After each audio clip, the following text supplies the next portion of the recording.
Hello students. तो हम लोग बात कर रहे थे एक्सेलरेशन पर।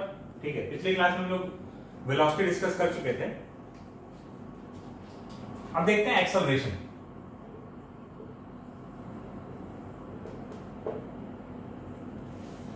एक्सेलरेशन होता है rate of change of velocity is called acceleration. Velocity के चेंज होने का रेट, क्योंकि इसका यूनिट क्या लिखते हैं। मान लो एक्सेलरेशन है 4 मीटर पर सेकेंड स्क्वायर, फॉर एग्जांपल ये एक्सेलरेशन, तो इसका मतलब लिखा हुआ है 4 मीटर पर सेकेंड। मतलब जब टाइम 1 सेकेंड बीतता है तो वेलोसिटी में कितने का चेंज आ जाता है, 4 मीटर पर सेकेंड का चेंज आ जाता है। तो ये हुआ 4 मीटर पर सेकेंड स्क्वायर, मतलब 4 मीटर पर सेकेंड। वेलोसिटी में टाइम में 1 सेकेंड का चेंज आया, तो करस्पॉन्डिंगली वेलोसिटी में 4 मीटर पर सेकेंड का चेंज आ गया। तो ये क्या हो गया, rate of change of velocity with respect to time. जो नीचे लिखा है उसके रिस्पेक्ट में, और जो ऊपर है उसका चेंज हो रहा है। तो वेलोसिटी क्या हुआ, सॉरी एक्सेलरेशन क्या हुआ, rate of change of velocity. तो एक्सेलरेशन को हम लोग क्या लिख सकते हैं, dv बाई dt लिखा जा सकता है। ठीक है, ये हो गया एक्सेलरेशन का expression, a equals to dv by dt। इसको हम लोग पढ़ेंगे तो क्या पढ़ेंगे, rate of change of velocity with respect to time. Apply करके देखते हैं।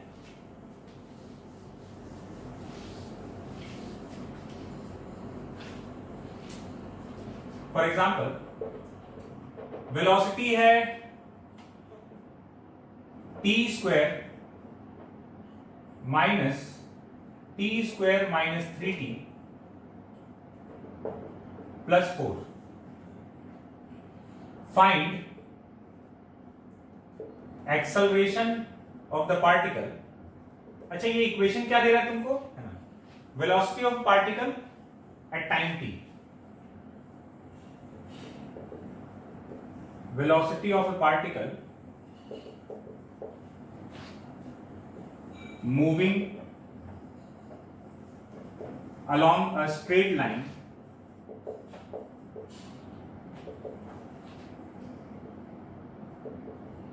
is given। ये किसी भी टाइम t पर velocity of particle at time t moving along a straight line is given.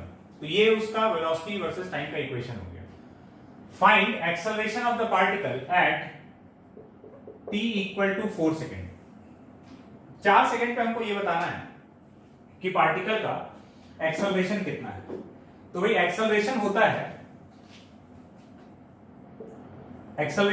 dv by dt। इसको डिफरेंशिएट कर देते हैं, rate of change of velocity. तो 2t माइनस 3 डिफरेंशिएट करेंगे, 2t माइनस 3 आ जाएगा। किस टाइम पे चाहिए, 4 सेकेंड पर चाहिए। तो एक्सेलरेशन का वैल्यू हो गया 8 माइनस 3, दैट इज 5 मीटर पर सेकेंड स्क्वायर। तो 4 सेकेंड पर जो वेलोसिटी के चेंज होने का रेट है वो 5 मीटर पर सेकेंड स्क्वायर है। तो ये उसका एक्सेलरेशन हो गया उस मोमेंट का। बात क्लियर है, और अप्लाई करके देखते हैं। एक और क्वेश्चन देखते हैं।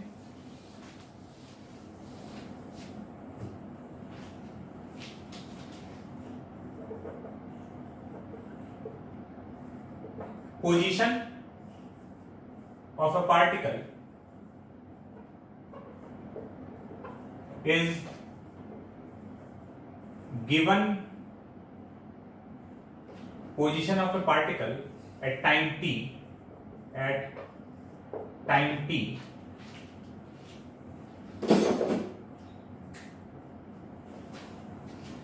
is given by the equation x equal to t cube minus t cube plus 4t square minus 3t plus 5. Find acceleration of the particle. Find acceleration of the particle at t equal to 2 seconds. देखो इस question में क्या दिया हुआ है, particle का position eight time t दिया हुआ है और हमसे पूछा है कि find acceleration of the particle at t equal to 2 second. Solve करते हैं।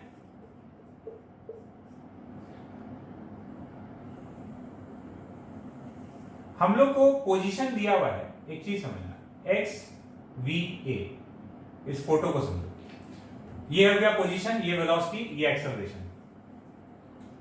पोजीशन को डिफरेंशिएट कर देते हैं तो dx by dt, तो वेलोसिटी आ जाता है। पोजीशन को डिफरेंशिएट किए, वेलोसिटी आ गया। वेलोसिटी को डिफरेंशिएट किए, एक्सेलरेशन आ गया। dx by dt v and dv by dt a। तो अगर हम यहां होते, वेलोसिटी पर होते, तो हम डिफरेंशिएट करके एक्सेलरेशन आ जाता है। हम यहां पर है पोजीशन पर, तो हम एक बार डिफरेंशिएट करेंगे, वेलोसिटी आ जाएगा, फिर एक और बार डिफरेंशिएट करेंगे तो एक्सेलरेशन आ जाएगा। तो v is equals to dx by dt, differentiate किए इसको, तो ये आ रहा है 3t square plus 8t minus 3। Now acceleration is dv by dt, जो v आ गया इसको फिर से डिफरेंशिएट कर लेते हैं, कर लेंगे तो ये आ जाएगा 6t प्लस 8। ये आ गया एक्सेलरेशन एट टाइम t। हम लोग को किस टाइम पे चाहिए, 2 सेकेंड पर, तो t इक्वल टू 2 सेकेंड इसमें पुट कर देते हैं। सो एक्सेलरेशन इज 6, t की जगह हो गया 2 प्लस 8, तो ये आ गया 20 मीटर पर सेकेंड स्क्वायर। सब हम लोग ऐसा यूनिट में कैलकुलेशन करके चल रहे हैं, नॉर्मल यूनिट में, मीटर टाइम, लेंथ को मीटर में, टाइम को सेकेंड में लेके चल रहे हैं। तो एक्सेलरेशन आ गया 20 मीटर पर सेकेंड स्क्वायर। बात क्लियर है? तो यहां से एक बात समझ में आया, देखो एक्सेलरेशन को हम dv by dt लिख रहे हैं, बिल्कुल सही बात है। साथ में हम एक्सेलरेशन को d2x अपॉन dt स्क्वायर भी तो लिख सकते हैं। d2x अपॉन dt स्क्वायर लिखने का मतलब क्या है कि हम x को 2 बार डिफरेंशिएट किए, x को एक बार किए तो v आया और v को एक और बार किए तो a आ गया। मतलब x से a तक पहुंचने में हम कितनी बार डिफरेंशिएट किए, 2 बार। तो एक्सेलरेशन को dv by dt तो लिखा जा ही सकता है, साथ में d2x अपॉन dt स्क्वायर भी लिख सकते हैं। मतलब x का डबल डेरिवेटिव है ना, सेकंड ऑर्डर का जो डेरिवेटिव है, पोजीशन को 2 बार डिफरेंशिएट करेंगे तो हमको एक्सेलरेशन मिल जाएगा, या वेलोसिटी को एक बार डिफरेंशिएट करेंगे तो एक्सेलरेशन मिल जाएगा। ये वाला डायग्राम अपने को बहुत काम आने वाला है। पोजीशन से वेलोसिटी में जाना है डिफरेंशिएशन, वेलोसिटी से एक्सेलरेशन में जाना है डिफरेंशिएशन। एक और क्वेश्चन देखते हैं। अगला क्वेश्चन बहुत सावधानी से करना है ना। तुम अगले क्वेश्चन को पॉज करके सॉल्व करोगे, है ना, और फिर आंसर चेक करोगे। सब लोगों को करना है, देखना नहीं, सीधा वीडियो नहीं देख लेना है, ठीक है। Example, velocity of a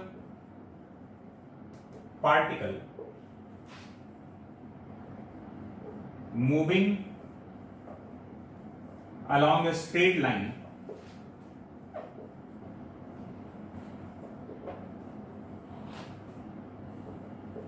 is given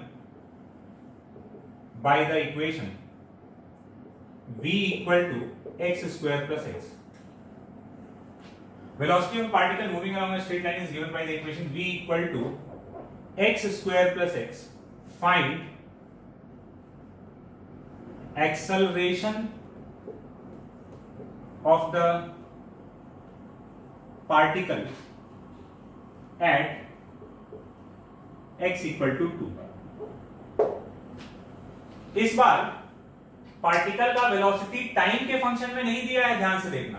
particle का वेलोसिटी x के फंक्शन में, पार्टिकल का वेलोसिटी पोजीशन के साथ दिया हुआ है ना। अब किस टाइम पर कितना वेलोसिटी ये नहीं पता चल रहा है, किस जगह पर कितना वेलोसिटी है ये पता चल रहा है। मान लो हम x इक्वल टू 1 पुट किए, तो x इक्वल टू 1 पुट करने पर ये 2 आ जाएगा। मतलब जब वो पोजीशन x इक्वल टू 1 पर है तब उसका वेलोसिटी 2 है। 2 पुट कर दें इसमें तो ये 6 आ जाएगा। तो जब वो पोजीशन 2 पर है, x इक्वल टू 2 पर है, तो उसका वेलोसिटी 6 है। तो ये टाइम के साथ वेलोसिटी नहीं बता रहा है, ये पोजीशन के साथ वेलोसिटी बताने वाला फंक्शन है।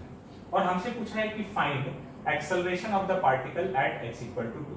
वीडियो यहां पॉज करो और सॉल्व करो, आंसर बताओ क्या आ रहा है, ठीक है।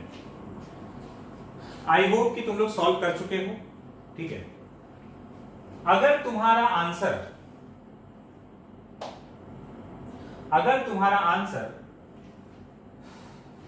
5 आ रहा है, कितने लोगों का आंसर 5 आ रहा है? अगर तुम्हारा आंसर 5 आ रहा है तो गलत गड़बड़ की है, ठीक है। सॉल्व करते हैं।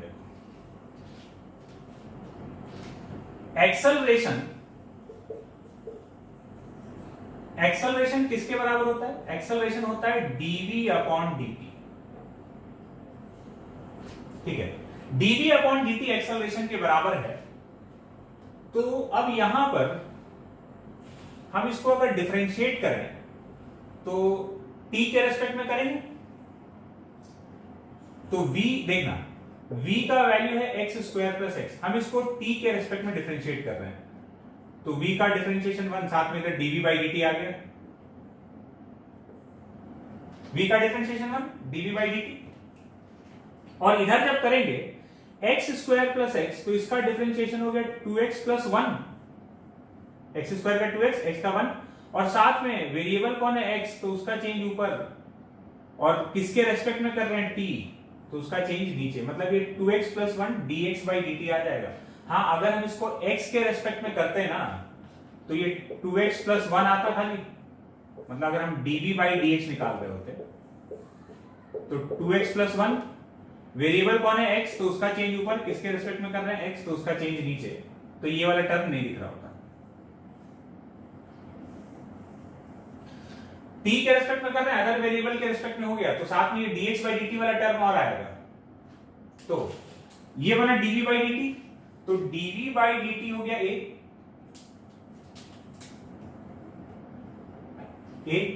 ये हो गया 2x प्लस 1, और ये dx बाई dt जो दिख रहा है, dx बाई dt तो बेसिकली v है, तो ये हो गया v। So acceleration is 2x plus 1 और v का एक्सप्रेशन है x स्क्वायर प्लस x। ये आ गया एक्सेलरेशन किसी भी x पर। अब इसमें क्या पुट करना था, x इक्वल टू 2, तो x इक्वल टू 2 पुट कर दिए तो ये आ गया 5 और इधर से ये आ गया 6। एक्सेलरेशन इज 30 मीटर पर सेकेंड स्क्वायर। तुम जो गलती कर रहे थे, जितना भी लोगों का आंसर 5 आया था, वो इसको डिफरेंशिएट किए और ये dx बाई dt साथ में नहीं लिखे, तो खाली 2x प्लस 1 दिखा, तो इसमें 2 पुट करोगे तो 5 आएगा ही, तुम ये वाला फैक्टर मिस कर दिए थे। बात समझ में आ रहा है? ठीक है, तो ध्यान रखना है कि हम किसके रेस्पेक्ट में डिफरेंशिएट कर रहे हैं। अब देखो, तो हम लोग यहां से एक फॉर्मूला बना सकते हैं बहुत बढ़िया से। कैसे? देखना, एक्सेलरेशन जो है वो dv बाई dt होता है, बिल्कुल सही बात है। dv बाई dt में अगर हम ऊपर नीचे dx से मल्टीप्लाई करते हैं, मतलब मल्टीप्लाई भी कर दिए dx से और डिवाइड भी कर दिए, तो इससे किसी के पेट में कोई दर्द नहीं होने वाला है। मल्टीप्लाई डिवाइड दोनों किए, तो अब देखो ये वाला जो टर्म है dx बाई dt, इसको समेट लिए, ये dx बाई dt क्या हो गया v, dx by dt is velocity, और आगे क्या बचा dv बाई dx। तो एक्सेलरेशन का ये फॉर्मूला तैयार हो गया, a इक्वल, ये आया वहीं से dv बाई dt को मॉडिफाई करके इधर उधर मोड़ मार के हम लोग ले आए। बात ये है कि इसको कब इस्तेमाल करना है। देखो, जब तुम ऐसे कर रहे होगे dv बाई dt, तो तुम ये छोड़ दिया, अभी हो सकता है आगे भी छोड़ दो बाय मिस्टेक, तो अगर तुमको v टाइम के फंक्शन में दिया है तो सीधा dv बाई dt कर दो, और अगर v x के फंक्शन में दे रखा है ना, v x के टर्म्स में दिया हुआ है, जैसे यहां दिया हुआ है, तो तुम गलती करने से बचने के लिए v dv by dx acceleration लिख सकते हो। कैसे? इसको अप्लाई करके देखते हैं इसी क्वेश्चन में। अब एक्सेलरेशन का एक फॉर्मूला ये भी तैयार हो गया, v into dv by dx। जैसे जैसे हम यूज करेंगे बात समझ में आते जाएगा। देखना, इसी में हमको एक्सेलरेशन निकालना था x इक्वल टू 2 पर, तो हम लिख रहे हैं acceleration is v into dv by dx। तो सबसे पहले तो v कितना है, x स्क्वायर प्लस x, और भाई dv बाई dx कितना है, dv बाई dx मतलब इसको x के रेस्पेक्ट में डिफरेंशिएट करना है, कितना 2x प्लस 1।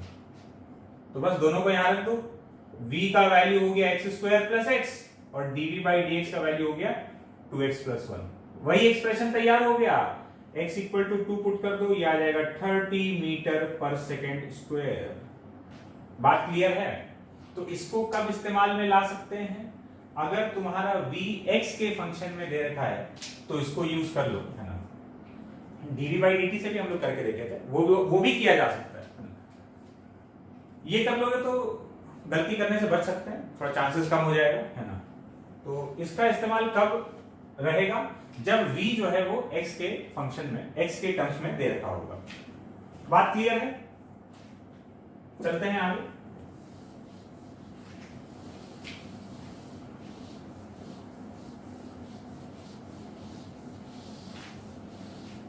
तो अब ये डायग्राम एक बार फिर से दिखा दे रहे हैं, देखो x v a, पोजीशन से वेलोसिटी में जाना है डिफरेंशिएशन, वेलोसिटी से एक्सेलरेशन में जाना है डिफरेंशिएशन, पोजीशन से एक्सेलरेशन में जाना है तो 2 बार डिफरेंशिएशन, 2 छलांग मारना पड़ेगा।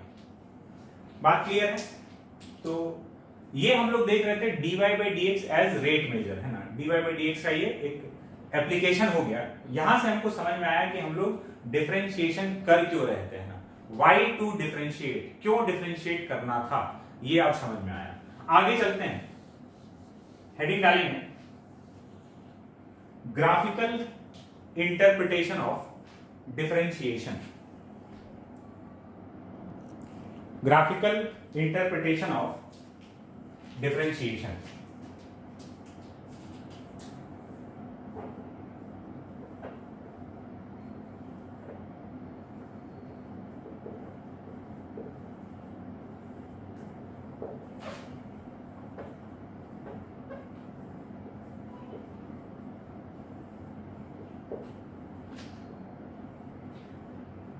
Graphical interpretation of differentiation.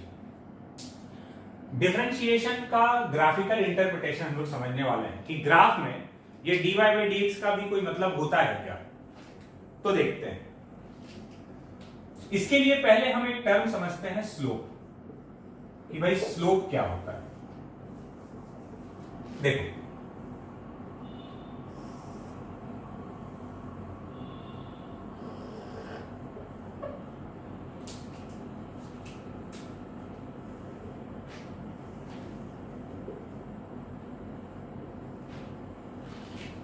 Slope, day to day life में स्लोप का मतलब, है ना, स्लोप हम लोग समझते हैं कि ऐसे कुछ समथिंग इंक्लाइंड है, उसको हम लोग स्लोप बोलते हैं। यहां पर भी मैथ्स में भी जब हम लोग, स्लोप जो है मैथ्स का पार्ट है, जब हम लोग मैथ्स में स्लोप का बात कर रहे हैं तब भी कुछ ऐसा ही है। तो स्लोप का जो मतलब है डे टू डे लाइफ में जो हम लोग कनेक्ट करते हैं कि इंक्लाइंड, वैसा ही कुछ स्लोप का यहां पर मतलब रहने वाला है। समझते हैं कैसे? देखो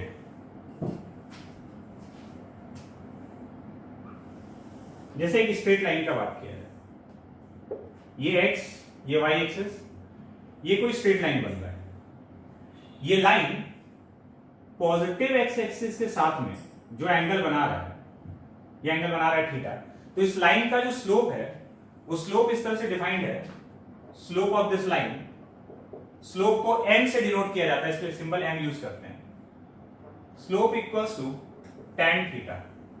पॉजिटिव x के साथ ये जो एंगल बना रहा है, इस एंगल का tan, तो tan थीटा इज स्लोप। ये स्लोप इस तरह से डिफाइंड है। अब ये जितना ज्यादा होगा, थीटा जितना ज्यादा होगा, tan थीटा उतना बढ़ता जाएगा। तो लाइन जितना क्लोज टू वर्टिकल है, स्लोप उतना ज्यादा है ना। थीटा का वैल्यू जितना कम होगा, थीटा मान लो 0 हो गया तो ये लाइन ऐसे हो जाएगा, नो स्लोप, स्लोप 0 है, ठीक है। तो स्लोप मतलब लाइन जितना ज्यादा वर्टिकल रहता है ना, ऐसे एक ऐसे है और एक लाइन एक ऐसे है और एक ऐसे है, तो हम लोग बोलेंगे इसका स्लोप ज्यादा, ये ज्यादा क्लोज टू वर्टिकल है ना। यहां पे अगर हम लोग बैठ के स्लिप करेंगे तो बहुत तेजी से नीचे जाएंगे, जबकि इसमें आराम से नीचे जा रहे होंगे। पार्क में झूला रहता है ना, उसमें हम लोग स्लिप करते हैं।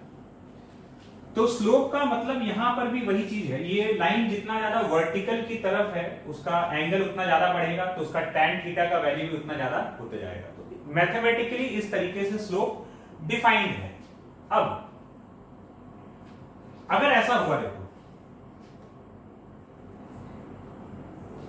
अगर लाइन ऐसा बन रहा है तो जो थीटा है, थीटा इज लेस देन 90 है ना, तो जो इसका स्लोप आएगा पॉजिटिव आएगा। क्यों? tan theta, tan acute angle आएगा, tan लेस देन 90 तो पॉजिटिव रहेगा। और अगर ऐसा लाइन बन रहा होगा है ना, और एंगल हमेशा पॉजिटिव एक्स के साथ में मेजर करेंगे, यानी कि कभी इधर से कर लिए कभी इधर से कर लिए, ऑलवेज पॉजिटिव एक्स एक्सिस के साथ में ऐसे एंगल मेजर कर रहे होंगे। तो ये वाला जो एंगल है theta, this time theta is greater than 90, तो इस लाइन का जो स्लोप है वो हम लोग बोलेंगे स्लोप नेगेटिव है ना। तो अगर एक्यूट एंगल बन रहा है तो पॉजिटिव स्लोप है, ऑब्ट्यूस एंगल बन रहा है तो नेगेटिव स्लोप है। बात क्लियर है? ठीक है। और लाइन जितना क्लोज टू वर्टिकल होगा है ना, उसका वैल्यू उतना ज्यादा होता जाएगा स्लोप का। जैसे tan 90 जो है वो हम लोग बोलते हैं इनफाइनाइट हो जाएगा, बेसिकली वो इनफाइनाइट नहीं, टेक्निकल वर्ड है उसका, नॉट डिफाइंड। tan 90 मतलब नीचे जीरो आ गया, तो tan 90 हो गया तो एक तरह से इनफाइनाइट स्लोप हो गया, एकदम वर्टिकल हो गया। ये हुआ स्लोप का मतलब। तो किसी लाइन का स्लोप अगर हमको लिखना है तो हमको क्या पता होना चाहिए, वो पॉजिटिव एक्स एक्सिस के साथ में कितना एंगल बना रहा है ये हमको दे दिया जाए। स्लोप लिखने का दूसरा तरीका देखो, इस पर एक पॉइंट लिए हम लोग x1, y1, ठीक है, और यहां एक पॉइंट लिए x2, y2। अब यहां से ये लाइन ड्रॉ की, वर्टिकल लाइन, यहां से ये हॉरिजॉन्टल लाइन,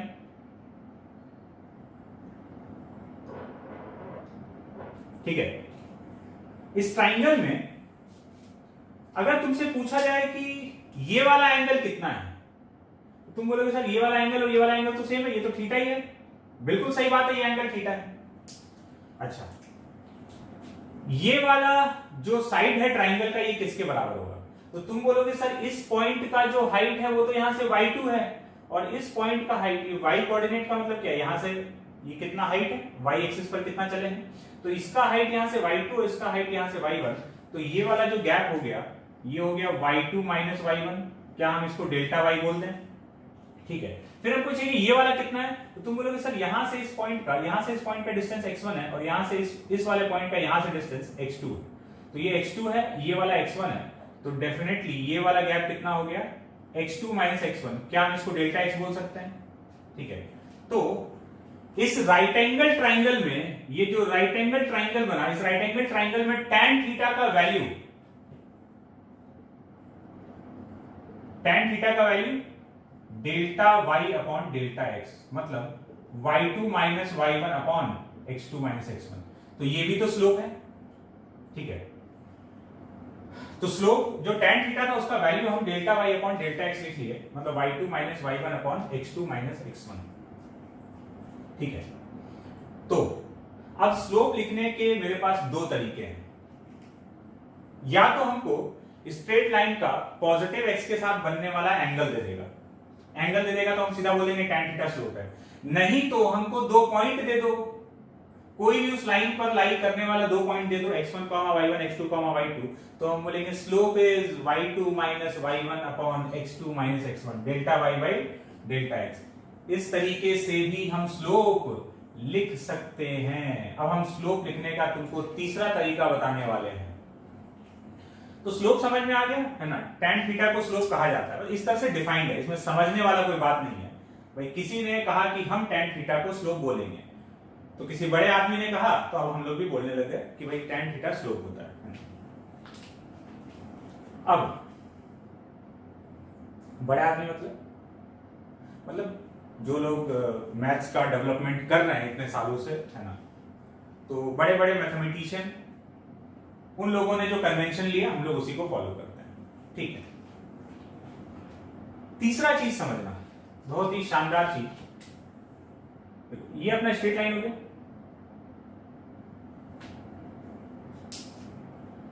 अगर हम यहां पर एक छोटा सा ट्राइंगल बनाएं,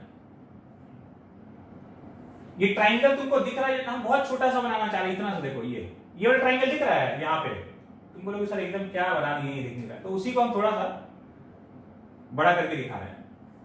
तो हम यहाँ पे अगर छोटा छोटा ट्राइंगल कहीं बना दे, यहाँ पर, तो ऐसे किसी भी ट्राइंगल में ये वाला जो एंगल है, ये एंगल किसके बराबर होगा? थीटा। ट्राइंगल चाहे छोटा बनाओ चाहे बड़ा ना, बहुत छोटा सा ट्राइंगल बनाए है ना, बहुत छोटा दिखेगा नहीं, थोड़ा सा बड़ा करके एकदम छोटा सा ट्राइंगल बनाए हैं। तो उस छोटे से ट्राइंगल में इस बार ये वाला चीज डेल्टा वाई नहीं होकर डी वाई हो जाएगा। क्यों? हम जो पॉइंट लिए हैं ना, ये दोनों पॉइंट यहाँ बहुत दूर दूर था, हम एकदम पास वाला पॉइंट ले रहे हैं, एक ये वाला पॉइंट उसके जस्ट आगे वाला पॉइंट। तो अब y2 माइनस y1 जो है वो dy हो जाएगा, क्योंकि चेंज बहुत छोटा है। और ये वाला कितना हो जाएगा? डेल्टा x की जगह dx। ये वाला एंगल तो थीटा ही है, इसको यहां करके दिखाए हैं, है ना, ये एंगल तो वही थीटा ही है इस ट्राइंगल में। तो ये जो ट्राइंगल यहां बन रहा है, ये थीटा, ये वाला dy और ये वाला dx। तो इसी tan थीटा को हम क्या लिख सकते हैं? dy बाई dx लिख सकते हैं। और dy बाई dx क्या है? Rate of change of y with respect to x। ये तो differentiation of y with respect to x है। तो एक स्ट्रेट लाइन का, है ना, एक स्ट्रेट लाइन का स्लोप लिखने के तीन तरीके हो गए। स्लोप को हम लोग लिखेंगे tan थीटा, या फिर y2 minus y1 upon x2 minus x1, ये वाला चीज, या फिर dy बाई dx। ये अपना स्लोप है। तो स्लोप को, स्ट्रेट लाइन का स्लोप जो है, स्लोप समझ लो, ये वाला चीज है ना, कितना ही एंगल बना रहा है उसका tan। तो स्लोप लिखने के तीन तरीके हैं। अब कैसे कैसे यूज करना है? अगर तुमको एंगल दे दिया है डायरेक्टली, तो तुम बोल दोगे स्लोप इज tan थीटा। अगर हम तुमको दो पॉइंट दे देंगे, तो तुम बोल दोगे y2 minus y1 upon x2 minus x1। और dy बाई dx कब यूज करना है? अगर हम तुमको ना तो एंगल दिए ना दो पॉइंट दे दिए, हम इस लाइन का इक्वेशन दे दिए, ठीक है ना। हर लाइन या कर्व का एक इक्वेशन होता है। तो हम इस लाइन का अगर इक्वेशन दे दिए, है ना, इक्वेशन का मतलब क्या होता है? y x के टर्म्स में, ठीक है, y और x में एक रिलेशन दे दिए जो ये लाइन फॉलो करता है। तो इस लाइन का अगर इक्वेशन दे दिए, तो तुम क्या करोगे? अब तो तुमको ना पॉइंट मालूम है ना एंगल मालूम है, तो तुम क्या करोगे? dy by dx। इसको कब यूज करना है? tan theta when angle is given.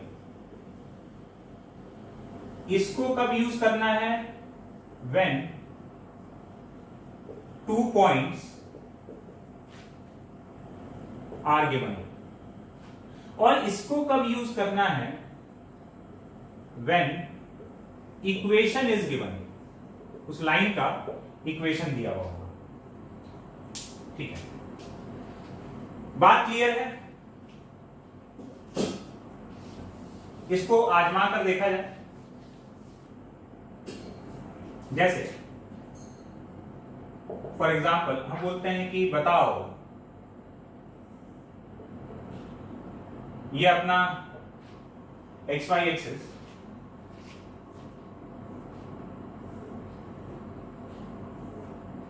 ये एक स्ट्रेट लाइन है जो कि यहां से 60 डिग्री एंगल बना रहा है।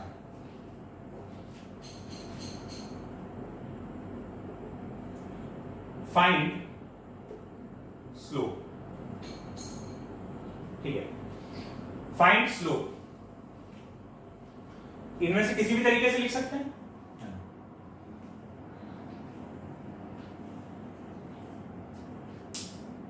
इसको करने से पहले एक इंपॉर्टेंट बात जो हम लोग यहां पे कंक्लूजन निकाले, क्वेश्चन पे आने से पहले एक बात, हम लोग देख रहे थे ग्राफिकल इंटरप्रिटेशन ऑफ डिफरेंशिएशन।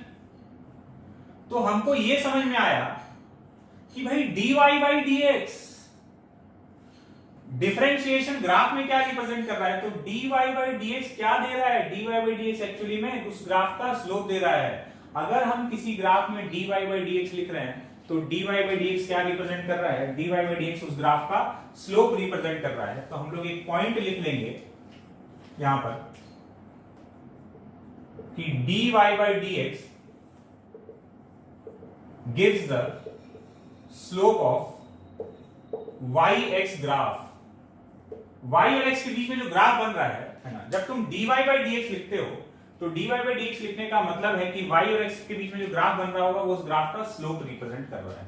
ठीक है, तो अब स्लोप तुम dy by dx से भी लिख सकते हो, इस तरीके से भी लिख सकते हो, tan थीटा से भी लिख सकते हो। जैसे कि अब हम लोग इस क्वेश्चन पे आ जाते हैं। ठीक है ना, बात क्लियर है? dy by dx क्या दे रहा है?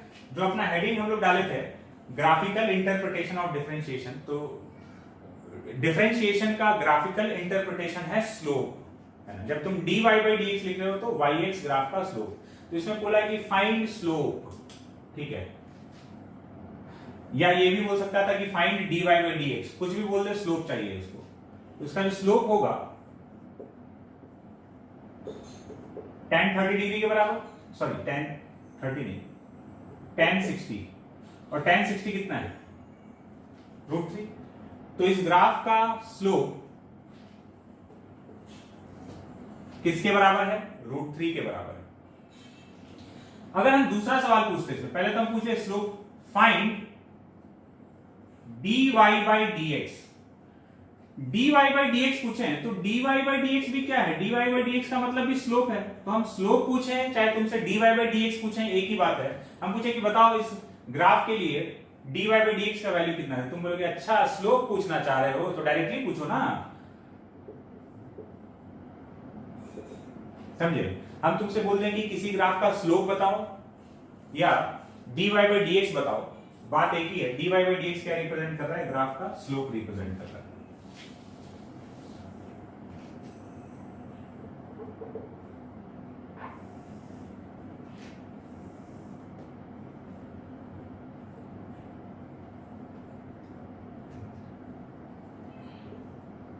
इसको देखते हैं, ये एक स्ट्रेट लाइन है, ये है 5, ये है 2। Find dy by dx। Find dy by dx मतलब फाइंड स्लोप, एक ही बात है। तो जब हम तुमसे dy by dx पूछे तो हम स्लोप पूछे। अब स्लोप लिखने का तीन तरीका हो सकता है ना, स्लोप लिखने का या यहाँ dy by dx लिखने का तीन तरीका हो सकता है। या तो एंगल दिया हो, नहीं दिया है, दो पॉइंट दिया हो, दे दिया है, दो पॉइंट पता है, तीसरा चीज क्या होता है? इक्वेशन दिया हो। तो इसका है, इस पॉइंट का कोऑर्डिनेट 2,0, इसका 0,5। किसी को भी पॉइंट 1 मान सकते हो और दूसरे को पॉइंट 2 मान सकते हो। dy by dx, इसको हम पॉइंट 2 मान लेते हैं, इसको 1 मान लेते हैं, तो y2 minus y1 5 minus 0 upon x2 minus x1 0 minus 2। तो dy by dx का वैल्यू आ गया -5/2। इसका स्लोप नेगेटिव है, होना भी चाहिए था। देख लो, ये पॉजिटिव x के साथ में ऑब्ट्यूज एंगल बना रहा है, तो इसका स्लोप तो नेगेटिव आना ही चाहिए था। बात क्लियर है? ठीक है, तो इस तरीके से हम स्लोप लिख सकते हैं एक स्ट्रेट लाइन के। अभी हम लोग किसका बात करें? स्ट्रेट लाइन का। स्ट्रेट लाइन का स्लोप लिखने के तीन तरीके हैं, या तो एंगल गिवन हो x के साथ में, या फिर उस लाइन पर दो पॉइंट गिवन हो, या फिर उस लाइन का इक्वेशन गिवन हो। तो हम लोग स्लोप लिख पाएंगे। अब एक बात समझ, स्ट्रेट लाइन तो ठीक है,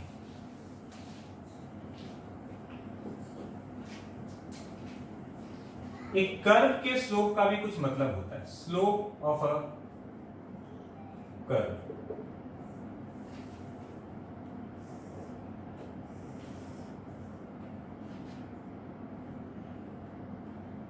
ये या ऐसे लेते हैं, ये कर्व हो गया, स्ट्रेट लाइन नहीं है।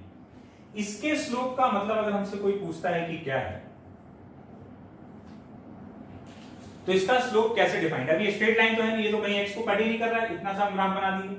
ठीक है, इसके स्लोप का मतलब क्या है? तो इसका एक डेफिनेशन है कि स्लोप कैसे डिफाइंड है। लिखते हैं, slope of a curve at a point